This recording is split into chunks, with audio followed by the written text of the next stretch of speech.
En anden metode at udregne, hvor meget man skal bruge i en opskrift, er at gå ud fra den mængde, man gerne vil have, der ligger færdigt tilberedt på tallerkenen.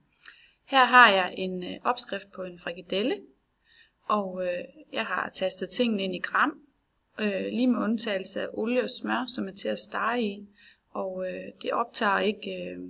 En frikadellefars optager ikke særlig meget af det fedt, den bliver stegt i, hvis man husker at fjerne dem fra panden, mens den er varm.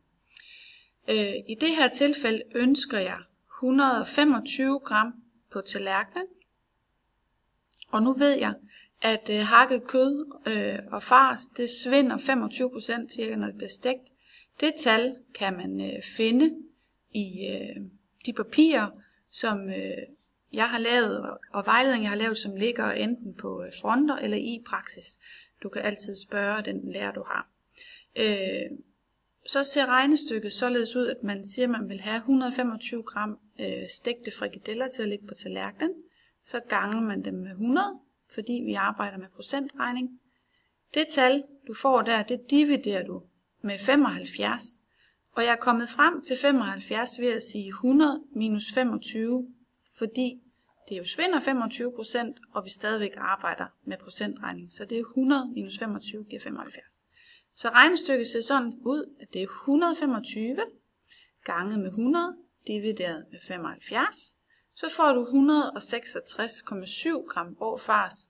Hvis du triller dem til 3 frikadeller og steger på panden til de 75 grader i centrum, så vil du, når de er færdigstegt, have 125 gram stegt frikadelle. Så kan man jo sige, at denne her portion, den rækker jo til lidt mere, men jeg vil gerne have portionen til at række til 4. Så jeg tager de 166,7 og ganger med 4, fordi det er 4 portioner. Så får jeg et tal, der hedder 166,666. Det tal runder jeg op til et pænt tal, som hedder 670. Så er der også til, der kan hænge en lille smule fars fast i skålen.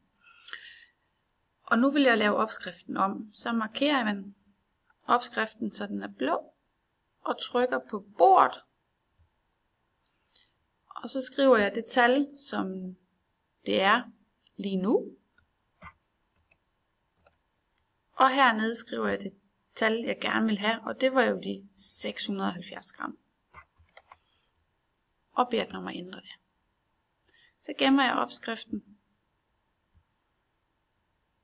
som frikadeller, og under opskrift eller under KP. Det gør I, så I kan huske det.